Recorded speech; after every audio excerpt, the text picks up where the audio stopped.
Olá, meus amigos, esse é mais um Culto Inside e eu quero dizer que a gente está muito feliz de mais uma vez estar podendo entrar na tua casa. Esse momento de quarentena, momento de confinamento, momento que muitos de nós estamos afastados fisicamente, mas queremos que é um espírito que nos une. Te agradeço muito por estar conosco e de início eu queria lhe pedir uma coisa.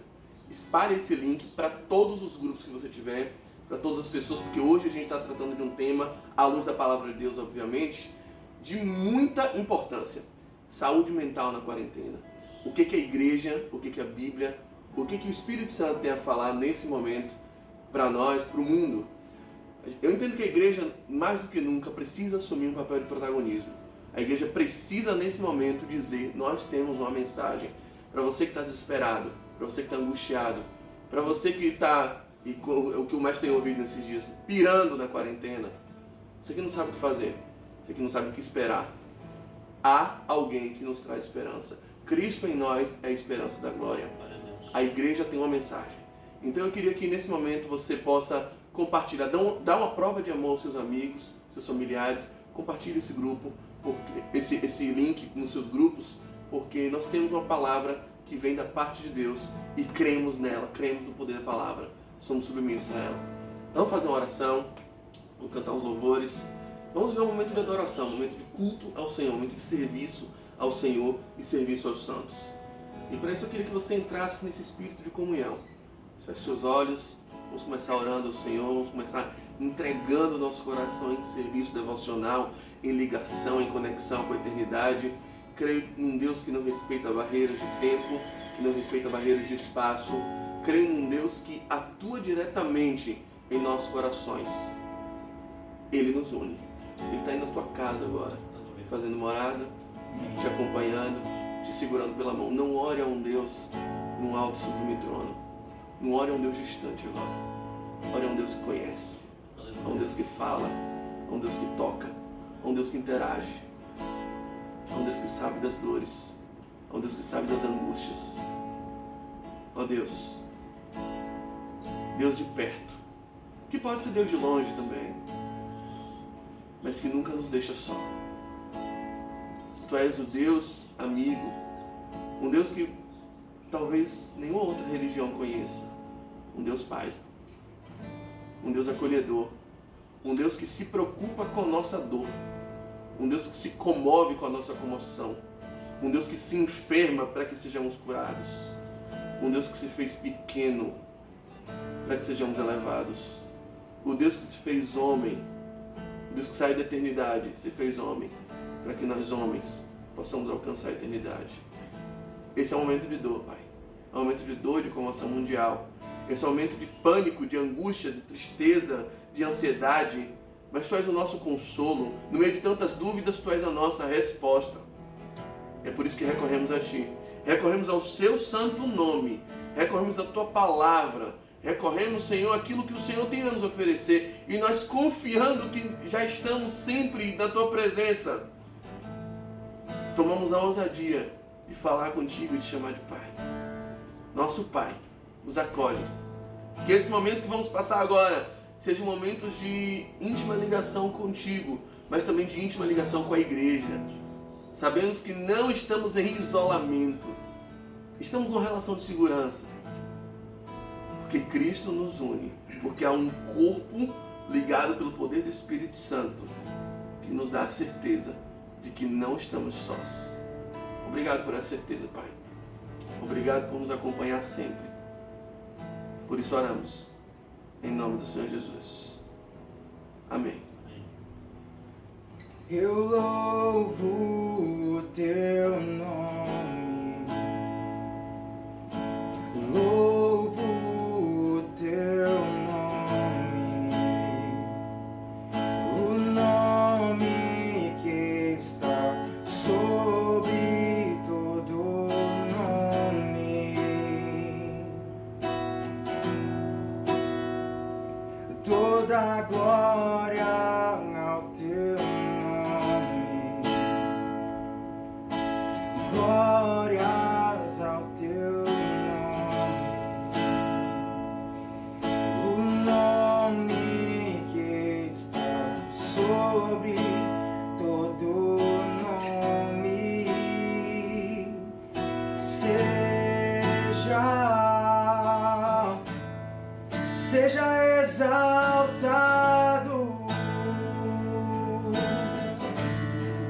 seja exaltado, seja exaltado, exaltado.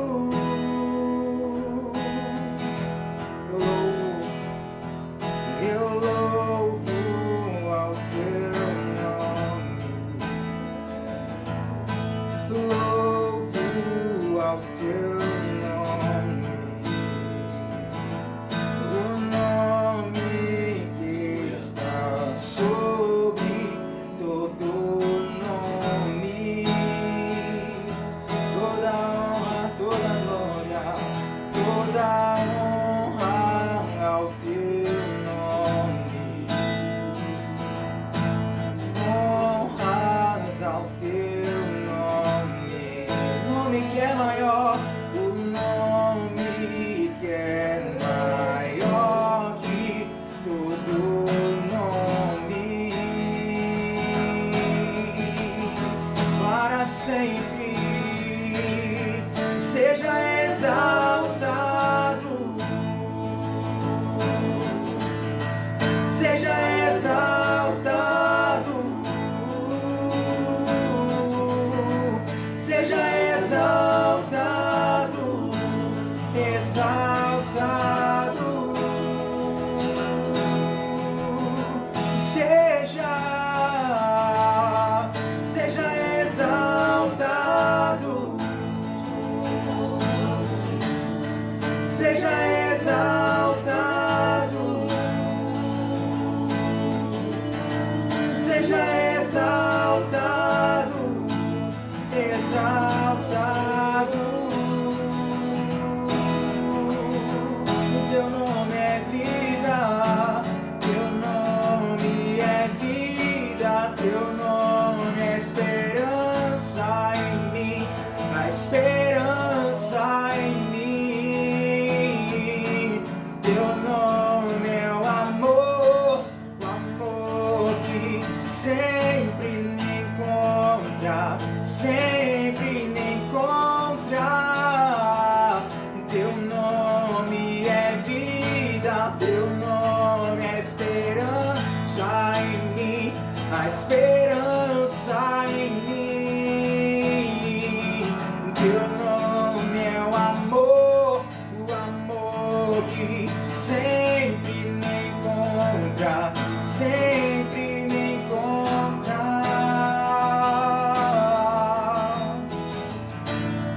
Seja exaltado, seja exaltado, seja exaltado, exaltado, seja exaltado, seja exaltado, seja exaltado, seja exaltado, exaltado. Teu nome é vida, teu nome é vida, teu nome é esperança em mim, a esperança em mim. Teu nome é o amor que sempre me encontra, sempre me encontra. Teu nome é vida, teu nome é vida, teu nome é esperança em mim, a esperança em mim. Teu nome é o amor que sempre me encontra, sempre me encontra.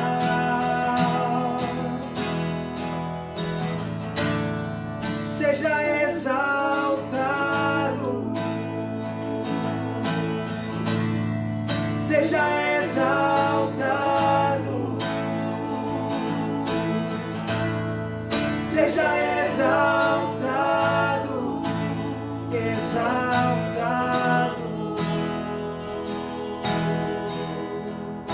encerrar, só mais uma vez, seja exaltado. Seja exaltado. Seja exaltado. Seja exaltado. Exaltado.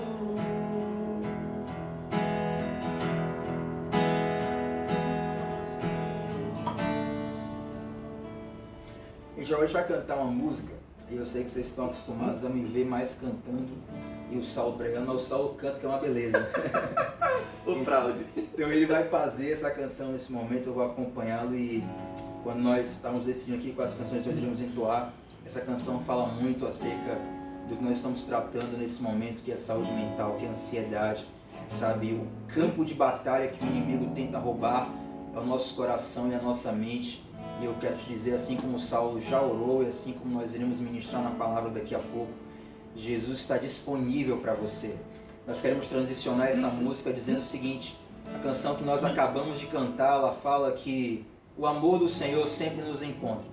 Talvez você não enxergue saída para viver fora da ansiedade. Tanto tempo que você já está vivendo na ansiedade. A ansiedade já é o seu novo normal. Mas o Senhor Jesus, Ele sabe te encontrar. Confie no amor de Deus mais do que nas suas forças. E tenha certeza que grandes coisas Ele quer fazer na sua vida. Agora com vocês, o cantor Saulo. Desculpa pelo que vocês vão ouvir, mas não é pra vocês, é pra Deus. Tanta coisa tenho feito para o meu próprio prazer. Tenho andado à procura do meu próprio bem viver. Enquanto existe tanta gente ansiosa por aí, não te conhecendo assim como eu conheço a ti. O chamado que um dia tu fizeste a mim, e ao qual sem hesitar eu disse sim. Ressoou em meus ouvidos como da primeira vez, e a ti, Jesus, eu novamente digo sim. Eis-me aqui, eu livre estou ao seu dispor, para onde tu quiseres me enviar. Coloco submisso a ti, Senhor, para o teu querer em mim realizar.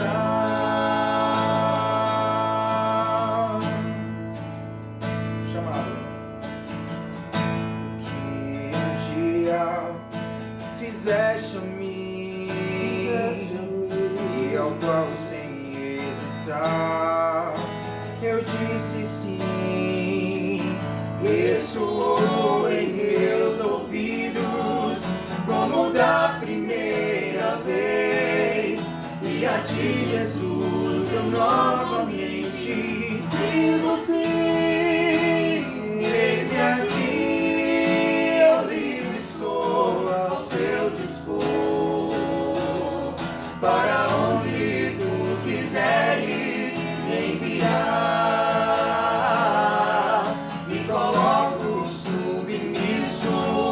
A ti, Senhor, para o teu querer em mim realizar.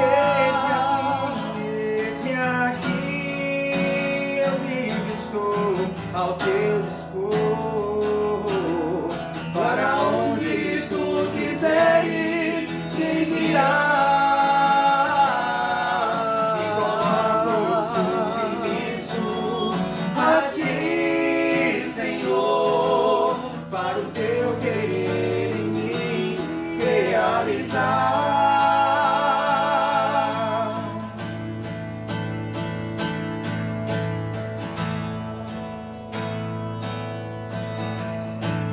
Oh Deus,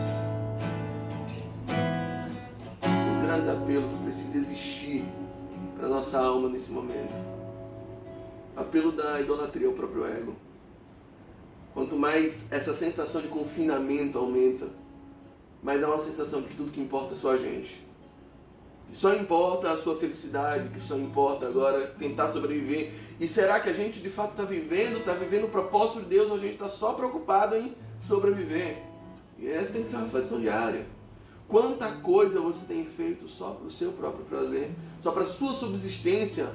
E esse é um fluxo que vai acontecendo na nossa alma e que vai te trazendo essa ansiedade. Porque você sobrevive hoje e amanhã você já está preocupado de novo. Como é que eu vou sobreviver amanhã? Fazendo coisas para o seu próprio prazer, andando à procura do seu próprio bem-viver. A oração do Pai Nosso é o primeiro tapa na cara que a gente toma. Será que você ainda consegue orar assim? Senhor, o pão nosso de cada dia me dê hoje. Um dia amanhã não precisa dar ainda não. Por quê? Porque amanhã eu vou orar de novo. Porque amanhã sou eu de novo um dependente, batendo na tua porta e reconhecendo que se o Senhor não der, eu não vou ter. Sabendo que a minha subsistência, assim como a subsistência de toda a tua igreja, de todo o corpo, de todo mundo que o Senhor gere com o poder da tua palavra e com suas próprias mãos, estão debaixo do teu crivo mesmo. Debaixo da sua vontade, Deus. Porque se amanhã o Senhor não quiser que eu coma pão, eu não vou comer pão e ponto. Será que a gente tem a noção do que é a oração do Pai Nosso, que é uma oração de dependência, que é uma oração de confiança, que é uma declaração de que se Cristo não for seu provedor todos os dias, tu tá lascado, brother. Não tem pra onde você correr. Você pode ser o mais poderoso de todos os homens. Você não está pronto para uma pandemia. E aí já se adiantaram aqui, mas eu queria chamar Silas aqui para a gente ler a palavra, para a gente trazer uma reflexão. Tiago, não vai embora, Aninha, não vão embora, por favor. Fiquem aí. Aninha, se quiser, pode ir para casa. E desde a gente está agradecendo. Silas gentilmente cedeu essa mansão aqui que a gente está utilizando para gravar. A gente está gravando na casa de Silas hoje, na casa de Aninha. Obrigado, Aninha, pela hospitalidade, por ceder, por deixar a sua casa ser o nosso quartel-general de onde a gente está transmitindo essa mensagem hoje. E eu acho que essa é uma das grandes chaves que a gente já vai iniciar agora, é a gente parar de fazer coisas para o nosso próprio prazer. Queria abrir a palavra, e aí Silas vai estar comigo para a gente trazer essa reflexão. Se você tiver com sua Bíblia aí, por favor, abra em Atos capítulo 1. Atos 1.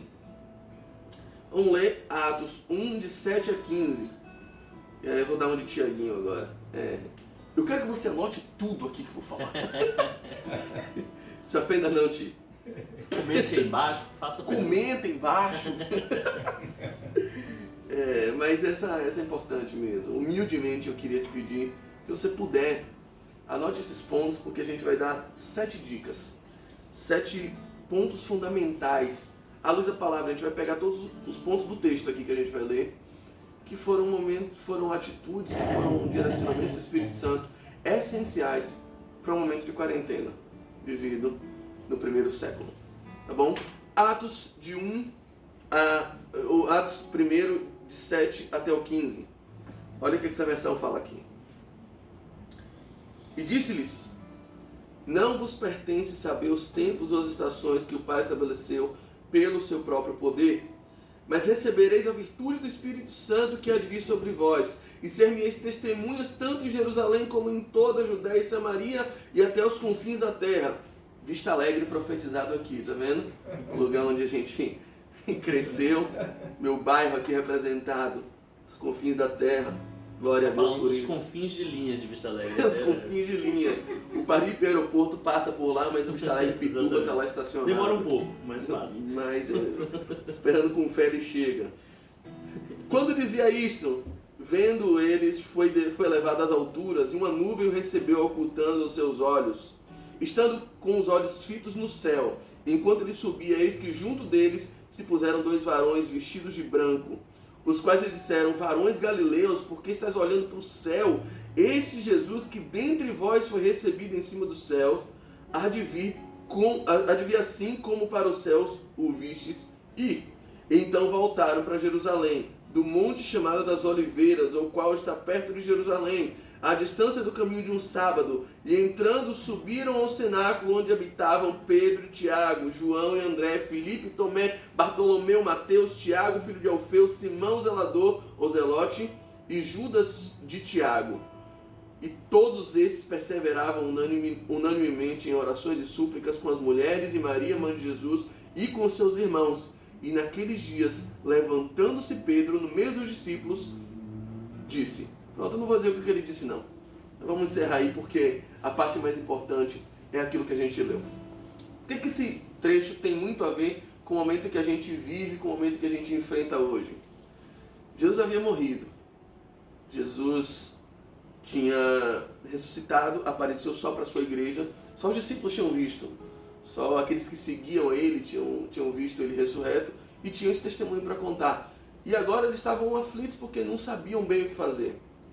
Quando, depois de 40 dias da morte de Jesus, Jesus ascende os céus. Depois de ter ressuscitado, ter andado com eles ainda um período, Jesus diz, eu vou para o Pai, mas eu não vos deixarei órfãos, vou mandar um Consolador. Mas durante 10 dias, o Espírito Santo ainda não havia descido, Jesus já tinha ido, e tudo que eles tinham eram promessas. Eles estavam se segurando na palavra de Jesus, mas a bem da verdade, eles viviam um contexto de aparente isolamento. Jesus não estava mais perto deles. Muitos deles estavam com medo da guarda romana, sem saber direito o que fazer, e tudo que Jesus tinha dito para eles foi: fique em casa.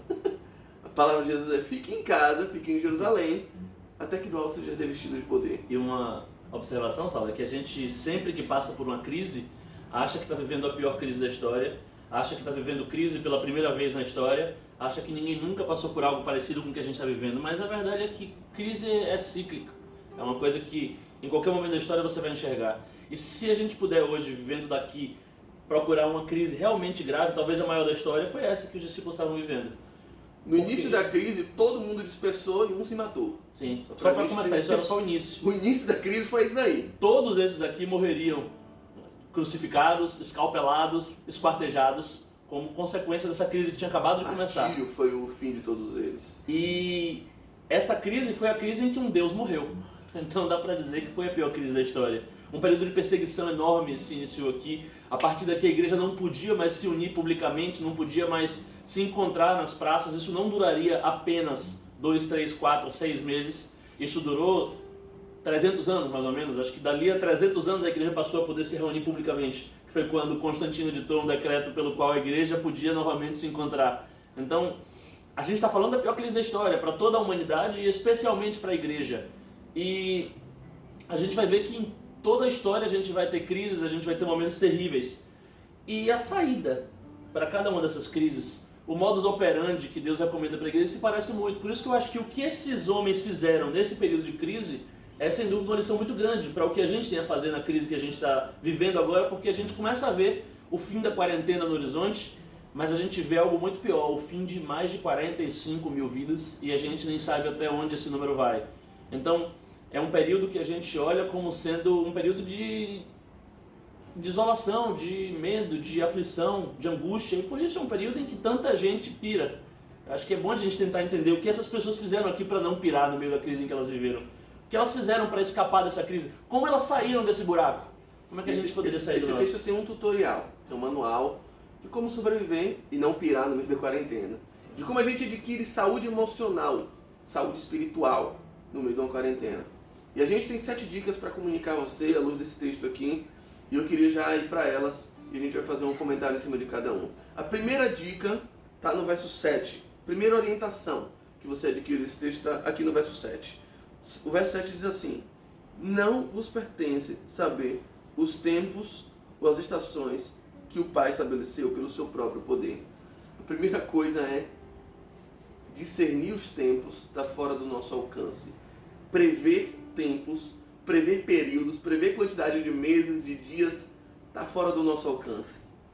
E aí, Silas, o que a gente faz com isso? É desesperador você conversar com uma pessoa que é o seu mestre, que é o seu guia, porque eles estavam aqui conversando com Jesus, no contexto da ascensão de Jesus, e tudo que eles queriam era uma informação, era uma notícia, era uma revelação, era uma profecia de quando aquilo tudo ia acabar, de quando aquela crise ia terminar e de como ela ia terminar. Tudo que eles queriam era conhecimento.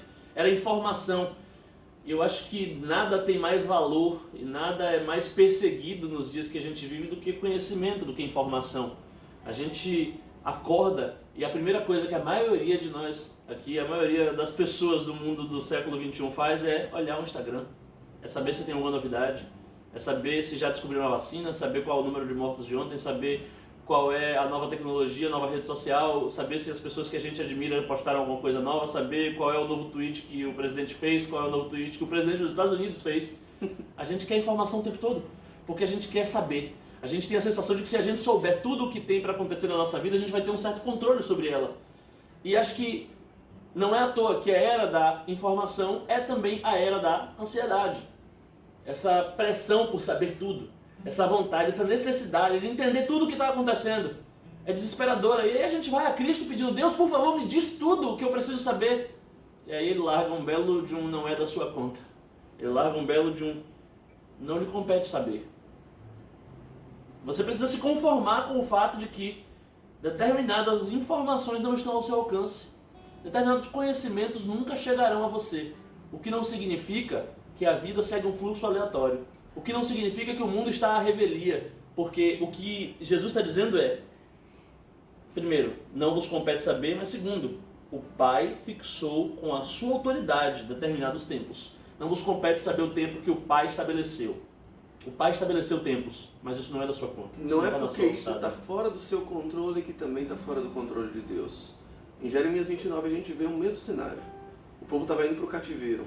E aí tem uns versículos que a gente mais gosta de citar, que é um versículo lindo de se ver, tem louvor, tem música com esse versículo, de desempregação, a gente bota isso em adesivo, a gente plota isso no carro.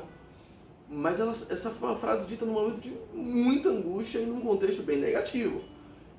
Apareceram um monte de profetas para dizer: olha, gente, o cativeiro só vai durar 3 anos, em 3 meses todo mundo volta, daqui a pouco tudo volta ao normal, fiquem tranquilos. E Deus lá, sentado na cadeirinha deles, ele diz: não acreditem nesses profetas, são todos mentirosos.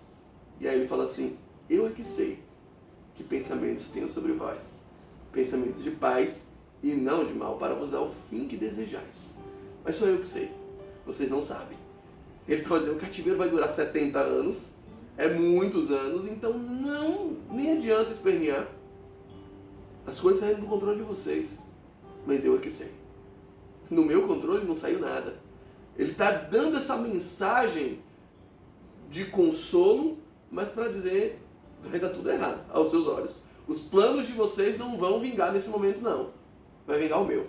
Vai prevalecer a minha vontade. Deus continua no controle. Eu até gostaria de dizer, Silas, que Deus tirou férias na quarentena, sabe? Porque pela nossa justiça parece mais adequado, né? Um Deus que não... Onde é que está Deus que permite tantas mortes? Eu até gostaria. E algumas pessoas até perguntam: mas o que a Bíblia diz a respeito do comportamento de Deus na quarentena? O que a Bíblia diz sobre o Covid-19? É parte do Apocalipse? A gente está vivendo um período de profecia. Eu vou dizer exatamente tudo o que a Bíblia diz a respeito do Covid-19. Nada. A Bíblia não diz absolutamente nada acerca desse vírus especificamente, porque não nos convém saber os tempos e as horas. A Bíblia diz tudo o que a gente precisa saber. A Bíblia diz tudo o que a igreja tem o dever de saber. Jesus diz: se vocês querem saber o motivo pelo qual vocês erram por não conhecer as Escrituras. Não é por não conhecer qual é o dia em que o anticristo vai aparecer, não é por não conhecer qual é o momento em que a cura para a Covid-19 chegará. A igreja não tem que ter todas as respostas para o que o mundo está perguntando. A igreja tem uma resposta, essa resposta é Cristo. Então, a pergunta cuja resposta não é Cristo, não é uma pergunta que a igreja saiba responder e nem precisa saber. A gente precisa se conformar com o fato de que a gente não tem todas as respostas e nem precisa ter. Não nos convém saber os tempos e as horas. O que nos convém saber é o que a Escritura diz. E essa informação de que conhecimento é poder, de que a gente precisa saber para poder, essa é a fonte de nossa ansiedade. E a Escritura diz sobre isso o seguinte: pegue a sua ansiedade e lance sobre Deus. Você queria saber? Pois diga o seguinte para quem te perguntar: eu não sei, Deus o sabe.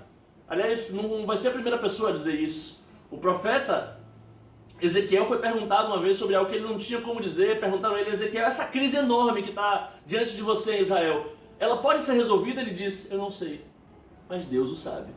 Lancemos sobre Deus a nossa ansiedade, porque Ele tem cuidado de nós. E O apóstolo Paulo, ele é perguntado por várias pessoas sobre várias coisas e ele não tinha resposta para boa parte delas. Tem várias coisas acerca do que Paulo diz, eu não sei, nós não sabemos quando virá, não sabemos quando será, tem várias coisas que eu não sei. Mas tem uma coisa que eu sei em quem eu tenho crido e eu estou bem certo que ele é poderoso para guardar o meu tesouro.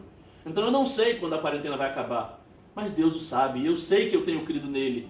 Então eu estou tranquilo com o fato de que ele tem todo o poder em suas mãos. E pelo seu poder ele fixou tempos, horas, períodos para a realização de toda a sua obra. Na falta de ciência, na falta de conhecimento, nos resta confiar. Bem-aventurado aquele que não viu e creu. Você não viu ainda o final, você não viu a luz no fim do túnel. Mas não nos movemos por aquilo que vemos. A gente se move pelo que a gente crê. Nós cremos em um Deus que vê o que a gente não vê. Então confie e descanse. Mas uma igreja, Saulo, que não tem o conhecimento do fim do mundo, uma igreja que não tem a revelação do que vai acontecer, essa igreja parece ser uma igreja que não tem poder, parece ser uma igreja que não tem o que oferecer ao mundo, e talvez o que as pessoas queiram é isso, as pessoas querem conhecimento, querem informação para ter poder. E aí a gente fica nessa pergunta aí, qual o poder que esses discípulos iam ter se eles não sabiam nada a respeito do que ia acontecer? O primeiro ponto é, fica tranquilo, você não vai saber, e convém que você não saiba, só confie em quem sabe. Primeiro ponto. Segundo ponto, de onde vem a fonte de poder que a gente precisa no momento de angústia, no momento de insegurança como esse? Olha o verso 8, o que está dizendo aqui. Recebereis a virtude, ou o poder, o dunamis, uma força, a força do Espírito Santo que há de vir sobre vós, e ser meus testemunhas tanto em Jerusalém, em toda a Judeia, Samaria, até os confins da terra. Não há como ter poder, Silas, nesse momento, no momento de angústia, no momento de tribulação, de incerteza no mundo inteiro, no momento de comoção mundial. Não há como ter poder, porque o mais poderoso de todos os homens não está pronto para a pandemia. Sim. As mais poderosas de todas as empresas não estão prontas para gerir, para lidar com esse momento de retração econômica, esse momento de desaceleração. Está todo mundo dispensando o exemplo que você funcionários. deu é literal. O presidente dos Estados Unidos, o homem mais poderoso do mundo, disse: eu não sei como lidar com o coronavírus, eu achava que deveria tomar cloroquina e agora eu voltei atrás porque eu descobri que esse conhecimento não me foi Donald útil. Trump não tem poder para lidar com a pandemia nesse nível. Pronto. De onde pode vir um poder que nos assegure algum nível de segurança, esperança e solidez na hora de lidar e para não pirar, De onde é que vem para a não força, enlouquecer? né? De onde vem a força para a gente não enlouquecer? Se o conhecimento não empodera, se a gente não tem outra fonte de poder, a gente lembra Se o do dinheiro não empodera. Perfeito. A gente lembra do que Jesus disse a Pilatos. No contexto dessa crise, a maior crise que a história da humanidade já viu, a crise em que um Deus morreu, houve uma conversa interessante de um governante que estava sem saber como lidar com aquela crise e conversa com Jesus e pede mais informações e diz: mas me conte mais a respeito do que está acontecendo para eu poder entender, porque eu tenho poder sobre você nesse momento. E Jesus diz para ele assim: meu querido, você não tem poder algum se não lhe for dado do alto. Não há poder para enfrentamento de crises como essa se esse poder não for dado do alto. E para a igreja naquele momento Jesus estava dizendo o seguinte: o poder do qual a igreja precisa agora não é conhecimento, não é informação, não é milagre do ponto de vista humano, não é aquela magia de chegar e resolver as coisas, não. O poder que a igreja precisa nessa hora é o descer do Espírito Santo, é o derramar do Espírito Santo, é a virtude que vem do alto, é o elo, aquilo que faz com que pai e filho sejam um, porque tem um só Espírito. E aquilo que o Filho, Cristo, nos deu, para que nós sejamos um com o Pai, como Ele é um com o Pai. Ele nos deu o seu Espírito, para que esse Espírito comunique ao nosso Espírito, que somos também filhos, somos também um com eles. A Escritura diz assim: a todos o que o receberam, Ele deu-lhes o poder, Ele deu-lhes o Espírito, por meio do qual eles são chamados filhos de Deus. Esse é o poder que a igreja precisa, o poder que pode salvar o mundo. É o derramar do Espírito Santo, que nos comunica que somos filhos do Deus que está no controle de toda essa situação. É importante a gente pensar nisso porque parece que num momento como esse a igreja parece estar tentando, muitos ramos da igreja, vou falar, muitos membros da igreja, muitos cristãos estão tentando uma proeminência política, uma influência no meio da sociedade por meio da força, por meio da imposição, do triunfalismo. Nós queremos agora... O Brasil é do Senhor Jesus. O Brasil, tomara que seja o Brasil do Senhor Jesus, nesse sentido de cada vez mais pessoas se convertendo, se voltando a Ele embora eu creia que não é um cenário exatamente profético, não nesse momento. Mas eu creio que o poder necessário que a gente precisa é andar na confiança daquele que de fato pode tudo. Jesus se esvaziou em poder para se encher de autoridade, sabe? Confiando no poder de quem tinha, confiando no poder do Pai.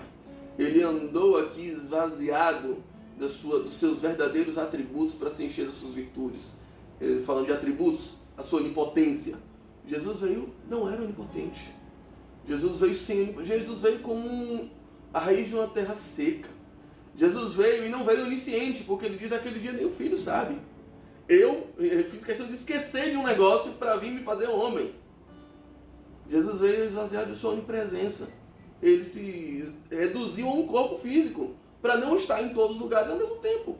Ele se esvaziou dos seus atributos, da sua onipotência, sua onipresença, sua onisciência, mas se encheu das suas virtudes, da graça, da comunhão. Paulo escreve isso. E o último versículo de 2 Coríntios ele diz: a graça do nosso Senhor Jesus Cristo, o amor do Pai e a comunhão do Espírito Santo seja com todos vós, irmãos. Amém. Os atributos de Deus foram naquele momento esvaziados, mas as virtudes de Deus foram elevadas. Jesus veio cheio de comunhão do Espírito. Jesus veio cheio de graça do Filho. Jesus veio cheio de amor do Pai. Jesus encarnou a comunhão, porque ele a partir daquele momento que ele morre, diz: agora eu sou cabeça e vocês são corpo. A comunhão, e nada vai nos afastar. Jesus veio dar amor. E aí diz assim: um novo mandamento vos dou: ame o teu próximo como eu te amei. Jesus veio dar graça. E ele diz: não é mais pelo seu esforço. Aliás, nunca foi pelo seu esforço. Não, você não vai ser salvo, você não vai ser filho de Deus por aquilo que você faz. Ninguém vai ser salvo por bom comportamento. Você é salvo por aquilo que eu faço por você.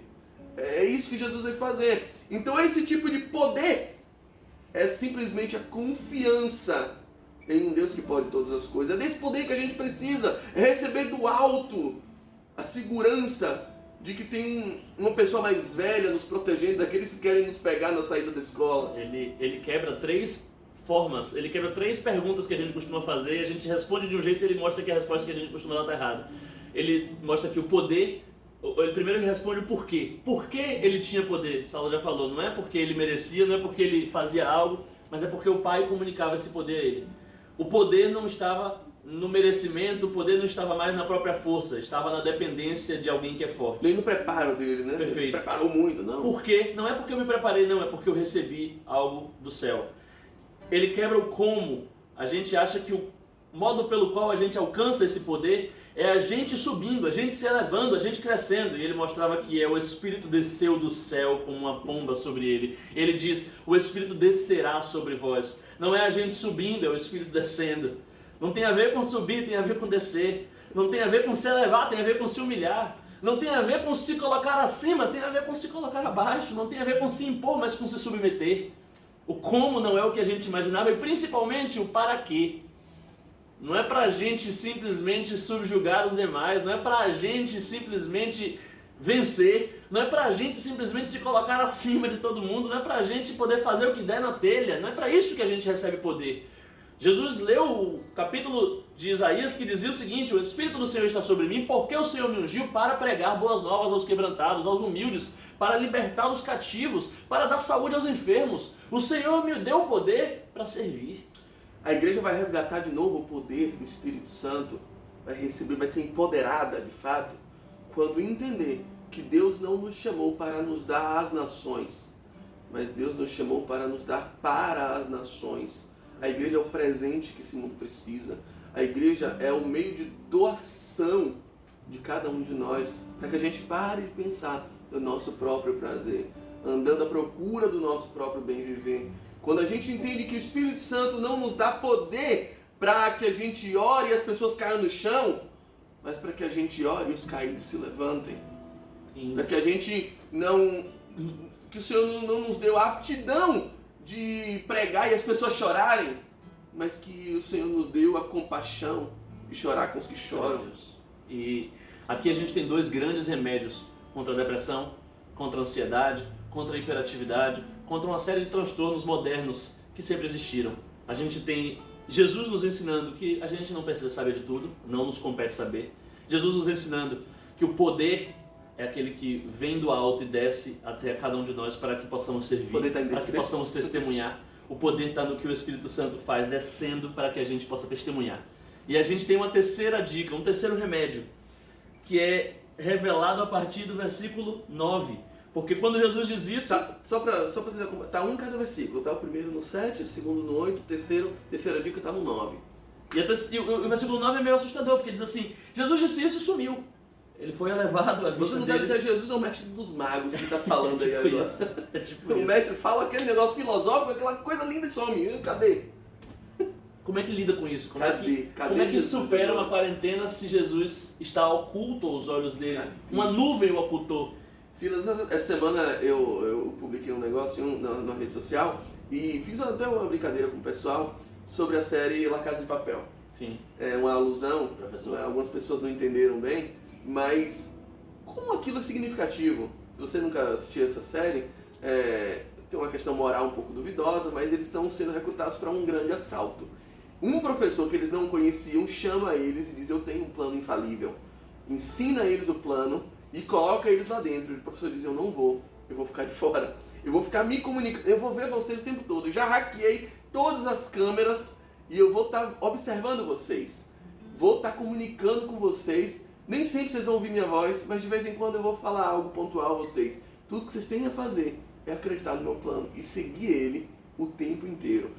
Eu tenho um plano para cada momento. Quando eles invadirem, eu tenho um plano assim. Quando alguém tomar um tiro, o meu plano vai ser assim. Então o professor tinha tudo bem esquematizado. Tudo que eles tinham que fazer era Tudo que confiar. parecia sair do controle na série era parte de um plano que o professor já tinha. Ou o professor já tinha um plano para aquilo. Tudo que eles precisavam fazer é confiar no plano do professor. Só que às vezes é difícil confiar no plano do professor. Quando você olha e o professor não está do seu lado. Você não está vendo ele. E às vezes você não está nem escutando ele, o professor em silêncio. Cadê o professor que não liga? E eles desesperavam porque aparentemente as coisas saíram do controle. Professor, isso você não tinha me falado. O que eu vou fazer agora? E tudo que eles tinham que fazer era confiar que em mais dia menos dia o professor voltaria de novo com novas instruções, falaria de novo aos seus ouvidos daquele pontinho que eles tinham e que o plano dele seria perfeito.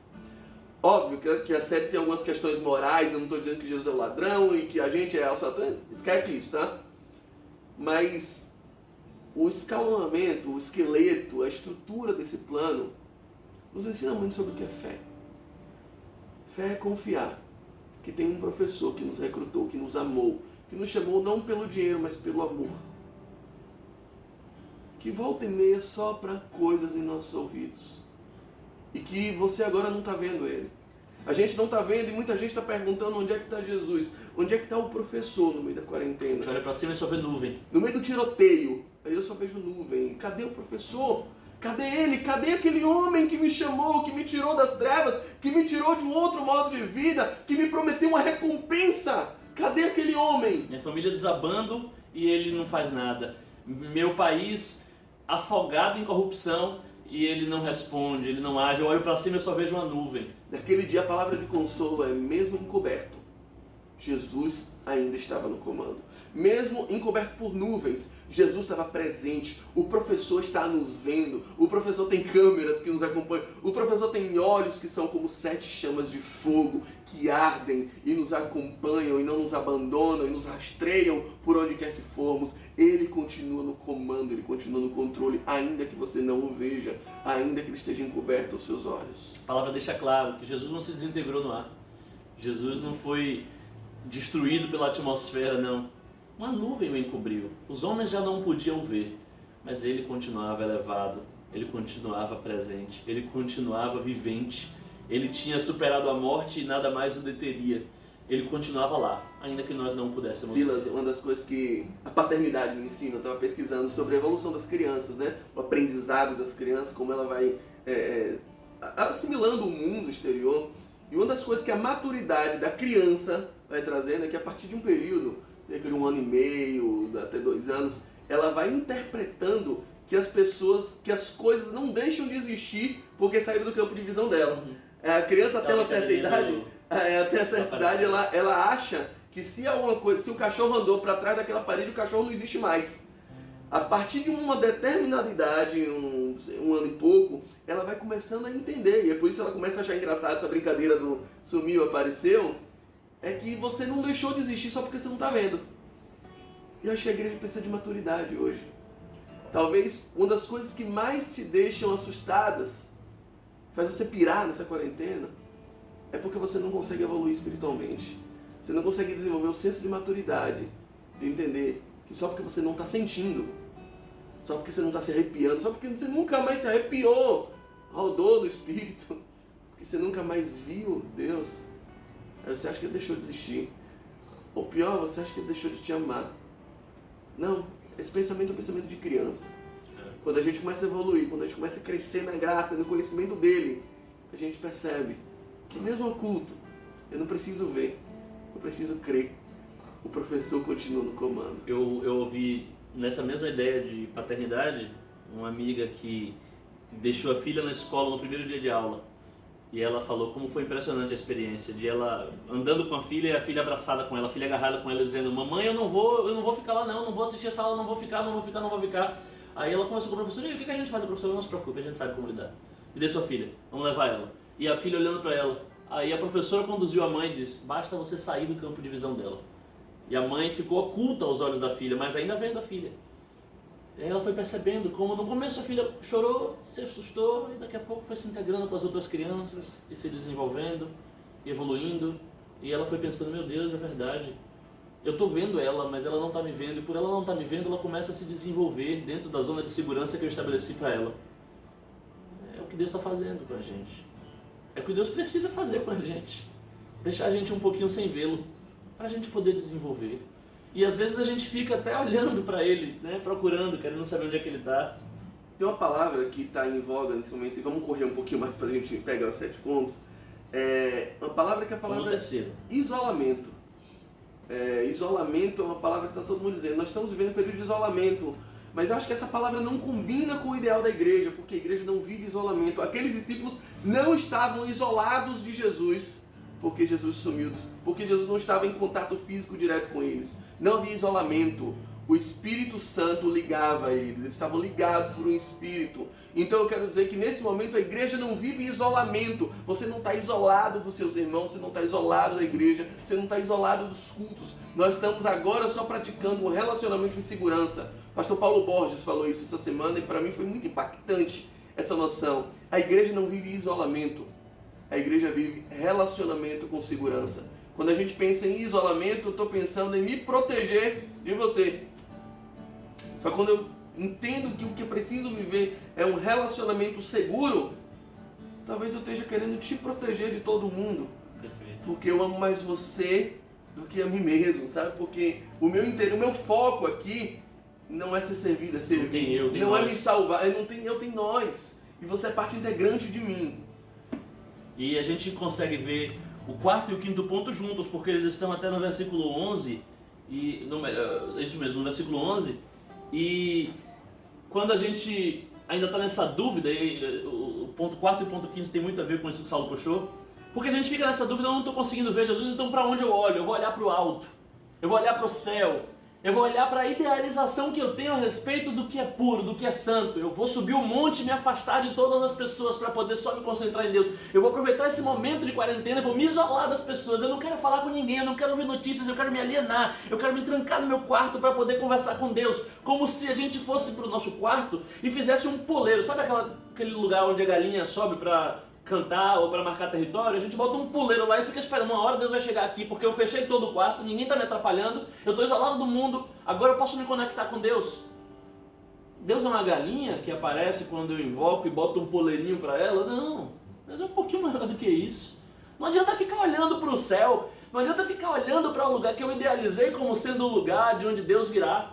Isso só gera mais ansiedade.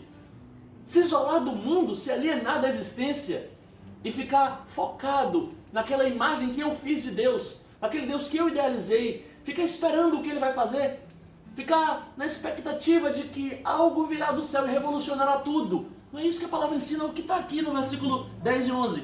Eles estavam atentos, olhando fixamente para o céu. E enquanto Jesus ascendia aos céus, 2 anjos aparecem e dizem: está olhando o que, filho? varões galileus, por que vocês estão parados olhando para o alto? E talvez esses anjos estejam dizendo isso para a igreja. E essa é a nossa quarta dica. Não adianta ficar parado olhando para o céu. Não adianta ficar com a cara para cima. Meu pai usava muito essa expressão. Exatamente, pega o cara para cima. Dois anjos estão dizendo isso para a igreja brasileira. Ei, igreja brasileira, vocês estão com a cara para cima, olhando para o céu, esperando Deus vir arrebatar o país e transformar o seu país? É sério? Não adianta fazer isso. Não adianta ficar olhando para o céu esperando em que momento Deus vai revolucionar o Brasil. Não é esse o propósito, nunca foi esse o propósito. Vocês ficarem fazendo dança da chuva esperando Deus cair do alto como uma chuva, nunca foi esse o propósito. Isso só vai gerar mais ansiedade. Isso só vai gerar decepção, porque vocês vão fazer dança da chuva até uma hora que vão cansar e vão dizer: Deus não veio resolver nada, vamos voltar a viver uma vida extremamente dissoluta. Vamos parar de esperar que Deus venha resolver o problema do Brasil, porque até agora não veio. A questão é que nunca foi esse o propósito. A gente fica olhando para o céu esperando Deus vir resolver. É importante a gente entender que o Evangelho não é aquilo que vem nos dar expectativa do que temos a receber. O Evangelho é aquilo que vem dar a certeza do que temos a oferecer. Glória a Deus. Do que já deu, do que Ele já nos entregou. Evangelho não é expectativa de recebimento. Expectativa, Deus vai dar, não. O Evangelho é testemunho ao mundo do que Deus já deu. Cristo já veio. Cristo em nós já é a esperança da glória. Eu repito isso com alguma frequência, mas vale falar de novo. Romanos 12:2. Jesus não muda a vida de ninguém. Jesus não vai mudar a sua vida. Jesus vai mudar a nossa mente. Jesus muda a nossa mente. Ele diz assim: não vos conformeis com o presente século, com este mundo, mas aguarde que Jesus te transforma. Não diz isso. Diz: não vos conformeis com o presente século, mas transformai-vos. Aí você corre e se transforma. Se levanta e se transforma. Agora, pela renovação da vossa mente. O que ele está dizendo? Jesus muda a sua mente, você muda a sua vida. Glória a Deus. Jesus nos dá uma nova natureza, um novo entendimento, um novo coração, novas perspectivas, novas prioridades, nova natureza, novo nascimento. A partir disso, levanta, querido, e age conforme a nova natureza que Jesus lhe deu. Levanta e trabalha com a nova mentalidade, não mais escrava que Jesus lhe deu, com a mentalidade transformadora, com a mentalidade capaz de transformar ambiente, de transformar a própria vida, transformar perspectivas, transformar relacionamentos. Nós temos a mente de Cristo. Paulo nos enfatiza isso. E porque temos a mente de Cristo, não adianta ficar olhando com a cara para cima, parado, esperando: vai chegar um milagre é você. Morte chegar. Não adianta. A boca cheia de dentes. Esteja disposto a ser a resposta da oração que você está fazendo há muito tempo. Glória a Deus. Sabe, às vezes a gente está o tempo todo perguntando onde é que está Deus na quarentena, e talvez seja Deus perguntando onde é que está o homem na quarentena. Onde é que estão vocês? Onde é que está a igreja? Que eu já dei tudo, que eu dei todos os recursos, que eu dei a minha mente, que eu dei o meu cérebro, que eu dei o meu coração. Onde é que estão vocês agora? Eu dei o meu espírito. Se eu dei o meu espírito, vocês precisam mais de quê? A pergunta: para que vocês estão olhando para cima? E a resposta está no próprio versículo 11, que aí a gente já entra no quinto ponto. Porque se a gente já viu que não nos compete saber o tempo, o poder não é conhecimento, não é informação, o poder é o derramar do Espírito, é o segundo ponto. Jesus, mesmo encoberto, está lá, então não precisa ficar desesperado porque a gente não está vendo. O quarto é: não adianta ficar parado olhando para cima. E o quinto ponto é: eles mesmos, os anjos, dizem: este Jesus que dentre vós subiu ao céu, da mesma forma voltará para a terra. Da mesma forma, dentre vós. Se foi dentre vós, era dentre vós que Jesus estava quando ele subiu, é dentre vós que Jesus precisa estar para que ele volte. É dentre vós. O segredo é o entre nós. O segredo é essa comunhão. O segredo é esse relacionamento seguro. Se não é para ficar olhando para cima, é para ficar olhando para o lado. Crente, quando quer ver Deus, não se tranca dentro do quarto, não olha para cima. Ele se tranca dentro do quarto não é para ver Deus, mas é para Deus sair de dentro dele, para as outras pessoas começarem a vê-lo. Esse é o fluxo. Esse é o fluxo, não é ir ao quarto, buscar no altar, se encher como se a gente estivesse indo num poço. É ir no quarto, limpar a fonte que tem dentro da gente para que ela comece a jorrar e não caiba dentro do quarto, tome as ruas, encha o templo. Rios de águas vivas fluirão do seu interior, flui para o povo, flui para o próximo, flui para o lado, flui para os lados, flui ao redor. É isso que está precisando acontecer na gente. As pessoas precisam ver Deus a partir da gente. O entre nós precisa acontecer. Precisa haver o entre nós. As pessoas precisam olhar para a igreja e ver: que bom, Deus está aqui. E como é que a gente consegue, Saulo? Como é que a gente consegue se unir? Como é que a igreja vai se tornar um entre nós de novo, já que o país está tão dividido?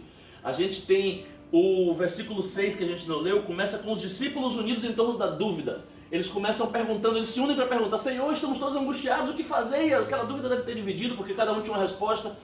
Um era de esquerda, era o Zelote, outro era o de direita, era o ex-publicano. E a gente pensava que o jeito de unir o Brasil era um governante, era qualquer coisa. Como é que a gente une o Brasil? Como é que a igreja vai ser um entre nós para que Jesus se manifeste? Ponto 6, a penúltima dica que a gente dá. O que conseguiu atingir a unanimidade entre eles não foi a vertente política, não foi uma corrente, não foi um culto. O que conseguiu unir eles não foi nem a reunião ali. A unanimidade entre eles houve, verso 14. Todos esses perseveravam unanimemente em oração e súplicas. A igreja precisa voltar a orar. A igreja precisa de uma vida devocional. A igreja precisa de uma linguagem de confiança, de uma linguagem de entrega, de uma linguagem de submissão, de uma linguagem de Deus, eu não posso, mas tu podes. Aquilo que é impossível para os homens é possível para Deus. A igreja precisa voltar a não confiar no próprio braço. A igreja, você precisa, e aí talvez eu esteja falando em igreja, aí tem alguém que não é cristão, não é crente, não é evangélico, assistindo, então eu estou fora dessa. Não, é uma linguagem acessível para todos. Jesus diz, quando vocês orarem, orem assim: Pai nosso. A paternidade do Senhor é oferecida para todos aqueles que receberem a Cristo. E aí eu não estou falando de você ser membro de uma igreja. Eu não estou falando de você ser de uma igreja física, de uma denominação, de uma religião. Eu não estou falando de uma prática religiosa. Eu estou falando de um modo, de um way of life, de um modo de vida. De uma temática, de uma tônica. É a tônica da dependência. A oração é isso. É você entregar a Ele a sua expectativa, o seu projeto e dizer: Senhor, eu não posso, mas eu confio em quem pode. Eu não tenho poder de mudar uma quarentena que é mundial, mas eu confio naquele que pode me sustentar mesmo que a quarentena não mude e que pode mudar a quarentena sim. Eu não quero esvaziar o poder de Deus aqui e nem quero pagar de incrédulo. Eu creio que Deus, com o poder de uma palavra, pode mudar todo o cenário mundial. Mas talvez Ele não queira agora. E a gente tem que se submeter ao plano do professor e saber que ele não perdeu o controle. E deixa eu te dar uma dica, se eu fazer uma sugestão. Porque não é só a quarentena que está afligindo, não. Tem muita gente que está muito mais aflita com o cenário político do país do que com a quarentena em si. Então eu vou lhe dar uma sugestão, sincera, algo que me ocorreu. Você que é conservador, de direita, que enxerga que o grande mal do país é esse comunismo e os governos petralhas e um monte de outras coisas que você provavelmente pensa e repete. Não estou lhe dizendo para mudar, não. Estou lhe dizendo para tentar buscar seu irmão, seu amigo, a pessoa com quem você conversa, que pensa exatamente o oposto de você. E ore por ele. E se for possível, até chame ele para orar no Zoom, no WhatsApp. E faça uma oração assim, dizendo: meu irmão, eu peço que Deus te faça ver que essa esquerdalhada só faz mal e que você está no caminho errado e que Ele te mostre. Pronto, faça essa oração e depois deixa Ele orar por você. E aí, meu irmão de esquerda, que é progressista, que acredita que o conservadorismo não trouxe bons frutos e que a gente precisa evoluir, e mostre para o seu irmão que ele talvez não esteja sendo flexível com minorias e qualquer coisa parecida, e ore por ele. E ore até dizendo: Senhor, abre os olhos do meu irmão que está sendo um bolsominion, que está sendo alguém preso a valores do passado. Senhor, abre os olhos dele, Senhor, ilumina ele, pronto. E depois vocês dois orem juntos e digam o seguinte: agora, Pai, o Senhor ouviu a minha intercessão, ouviu a intercessão do meu irmão, mas o Senhor também está ouvindo a intercessão do seu filho mais velho, porque a Bíblia diz que Jesus está como um intercessor diante de nós, está como intercessor por nós diante do Pai. E aí digam os dois o seguinte: Pai, ouça a oração de Jesus e nem a minha nem a dele. Faça o que Jesus entender que tem que ser feito. Pai, una-nos nesse propósito que é fazer a tua vontade, seja ela qual for, esteja eu certo, esteja ele errado, estejamos os dois errados. Não interessa, que seja feita a tua vontade, Pai, e não a nossa. Façam juntos essa oração. Aquela prática fez isso. A unanimidade da oração reuniu um zelote, e o zelote era o fora Roma, fora o Império, era o piqueteiro, era o zelote. Ouvia Edson Gomes e tal. Era esse aí. Com o Mateus Levi. Sim. O publicano. Sim, era um que tava: gente, respeitem Roma e paga aqui o tributo para Roma. O Levi de Carvalho, né? Não é esse não. Mas enfim. Era esse cara. Era o Mateus, que era pró-Roma, e era o Simão, que era fora Roma. A oração uniu eles e alcançou unanimidade. Tá na hora da gente... A Bíblia não diz nada sobre se o posicionamento político deles mudou. Não. Não existe, precisa mudar. Ele ficou conhecido como Zelote. Qual dos dois está errado? O fato é que isso não é relevante. O que nos une é muito maior. Há um Espírito Santo sendo derramado no meio da igreja. A gente é dividido por conta de diferenças A políticas. igreja não vai receber poder e não vai ter Pentecoste nenhum, enquanto um de direita não conseguir estar no mesmo espaço que o de esquerda.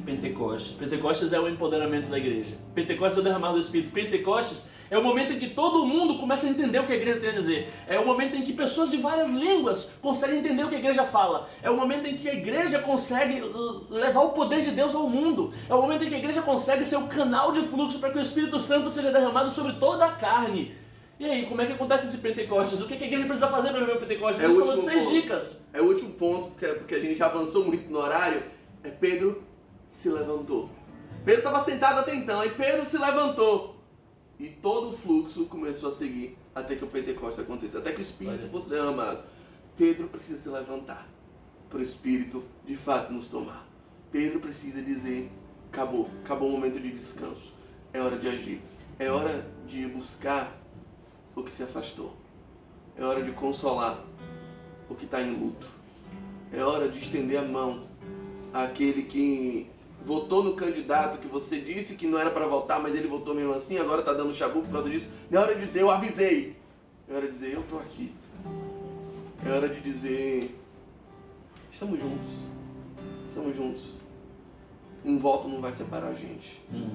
Um partido político não vai fazer a gente ser inimigo.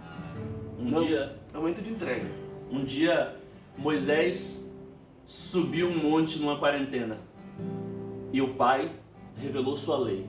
Ele desceu do monte e espalhou a lei pelo mundo. Ele se levantou em Israel e proclamou a lei que o Pai estabeleceu. Outro dia, o Filho, Cristo, Jesus, encarnado, subiu um monte numa quarentena, orou e desceu daquele monte. Ele se levantou e chamou todos os seus discípulos e estabeleceu o início da sua igreja. Agora, os discípulos estão, conforme o versículo 12, passando a quarentena num monte em oração. E agora eles descem do monte e Pedro se levanta e o Espírito Santo começa a fluir no meio de toda a carne. O Pai moveu um homem a se levantar e sair de uma quarentena para levar a sua lei a um povo, o povo de Israel. O Filho se move saindo de um monte, de um período de quarentena de oração e se levanta para trazer a verdade por meio de uma igreja. E agora a igreja sai de um monte, sai de uma quarentena e se levanta para trazer o Espírito a toda a carne. A igreja sai para abençoar as nações. A igreja sai para levar Deus ao homem ateu. A igreja sai para servir. A igreja sai para expandir a mensagem do reino, para que ela chegue a todos os confins da terra. Pra gente finalizar, eu queria chamar o Tiaguinho aqui pra gente cantar. Tiaguinho, você tá aqui? Esse louvor pra finalizar. E esse louvor é uma mensagem, é uma ode, é um apelo, é uma conclamação de entrega. Como é que eu faço para não pirar? Reconheça que as coisas saíram só do seu controle, do de Deus não. Descansa. O professor tem um plano perfeito, se entrega tudo a ele, ele não sai do controle. O plano dele não precisa mudar, ele não vai falhar.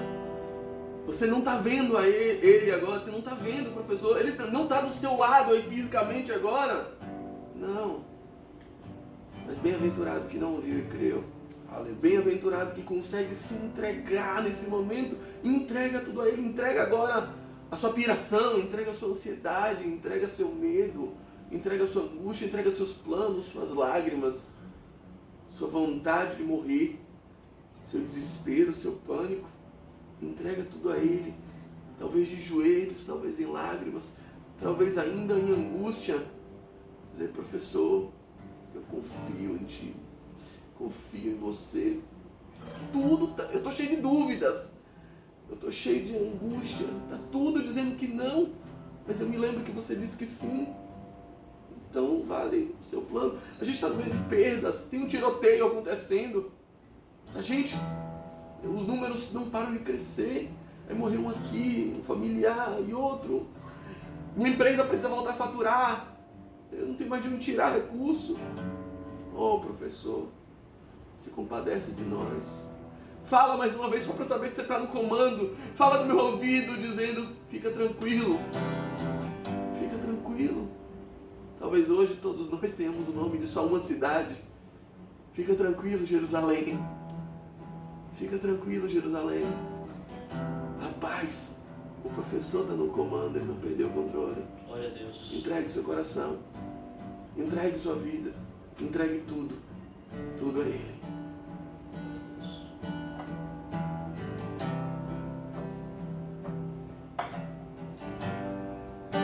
Te dou meu coração e tudo que há em mim. Entrego meu viver por amor a Ti, meu Deus. Sonhos em Ti e meus direitos dou. Orgulho vou trocar, ganhando no Senhor. E eu entrego tudo a Ti, tudo a Ti. E eu entrego tudo a Ti, tudo a Ti.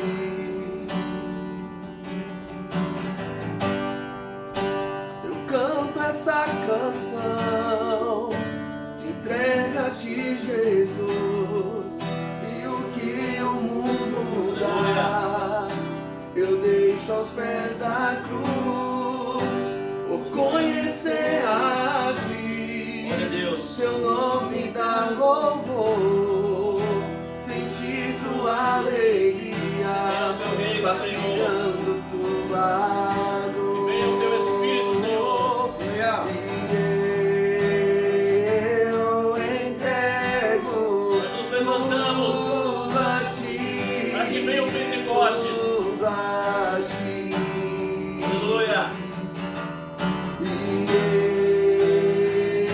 Eu entrego tudo a Ti, tudo a Ti.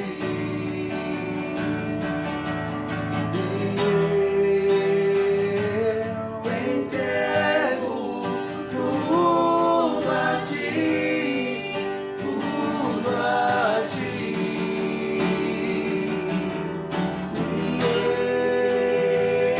Eu entrego tudo a Ti, tudo a Ti. A gente conhece o Pentecostes como uma festa em que o Espírito Santo foi derramado. Mas o Pentecostes foi estabelecido como uma festa da entrega. Como uma festa em que Israel entregava para Deus as suas primícias.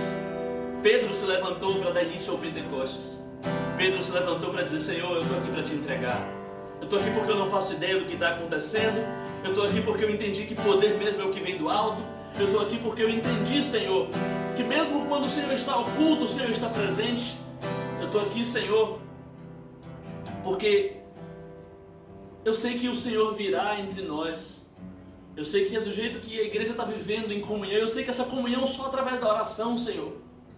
Eu estou aqui, Senhor, porque eu aprendi que se eu não me levantar, se eu não clamar, se eu não tomar uma iniciativa, não tem festa, não tem Pentecostes. Por isso eu venho aqui me entregar. Pentecostes é a festa da entrega, então se entregue. Repita com a gente esse trecho. Diga isso para Deus, diga: Senhor, eu me entrego tudo a Ti. Eu quero viver o Pentecostes, eu quero ver o Espírito Santo tomar as rédeas dessa quarentena. Eu entrego, Senhor, eu entrego tudo a Ti.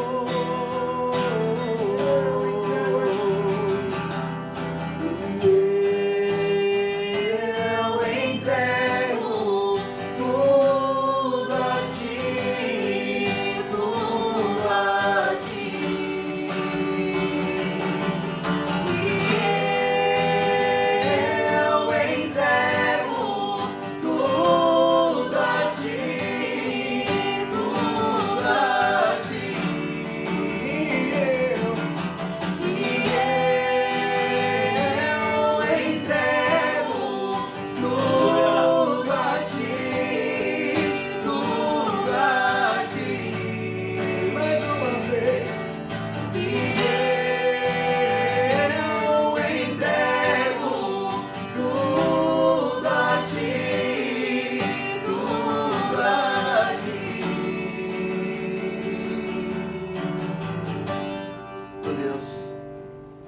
nossa oração é de entrega. Muitas pessoas agora estão entregando os pontos. Nós entregamos os pontos a Ti, Senhor. Nas Tuas mãos. Eu admito, eu não tenho força. Eu admito, eu não aguento mais, Senhor. Quantas das pessoas que estão nos ouvindo agora disseram isso repetidas vezes só essa semana? Eu não aguento mais. Não tá dando. Deus, quantas lágrimas já foram vertidas. Quantos pesadelos nós nos entregamos agora. Porque não queremos ter uma mente completamente transtornada. Não queremos ter a mente pirada do mundo, a mente enlouquecida, a mente tomada por ansiedade, por depressão, por medo, por angústia, por desespero. Nós queremos ter a mente de Cristo. A mente que prevalece, um coração transformado. Dá-nos o teu coração, dá-nos a tua mente e nos ensina, nos empodera para que possamos levantar, para que possamos nos colocar de pé. E a partir de nós, transformações aconteçam. Que a mente de Cristo nos impulsione a transformar nossa vida, a transformar nosso casamento, a transformar o caráter dos nossos filhos, a transformar nossa empresa, a transformar o clamor, o pranto dos nossos empregados em palavras de esperança. Aleluia. Que possamos transformar o coração dos nossos colegas, que possamos transformar o Brasil que não te conhece. Deus, é o clamor de necessitados que estão aqui. Ninguém está aqui orando exigindo nada. Ninguém está aqui colocando Jesus na parede para dizer você tem que dar, não. Estamos dizendo que o Senhor continua sendo o professor. Aleluia. E nós os estudantes, os eternos aprendizes, os discípulos que querem ser como Tu és. Então, Pai, assume o controle das nossas finanças, das nossas alianças, dos nossos relacionamentos. Controla tudo. Reconhecemos um Deus poderoso à frente de tudo, que não perde o controle. E a Ele rendemos toda a glória, porque dizemos que dEle, por Ele e para Ele são todas as coisas. Amém. Amém. E amém.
Cantando aqui, mas fica o nosso beijo. Deus te abençoe. Até a próxima. Obrigado por ter ficado com a gente. Isso aqui vai ficar gravado. Pode acessar outros dias, mandar para outras pessoas depois. Mas foi um prazer ter ficado com você essa tarde. Um beijo para todos os nossos jovens, para a nossa igreja, para você que não nos conhece. Siga o canal, se inscreva, acompanhe a gente e que Cristo nos abençoe, dando-nos a mente de Cristo, dando-nos paz no coração.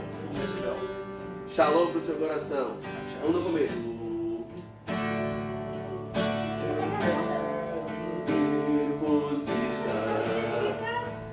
Toda minha vida em teu altar, todos os meus sonhos já não importam mais. O que eu quero agora é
eu possa dizer enfim, não mais vivo eu, mas Cristo vive em mim.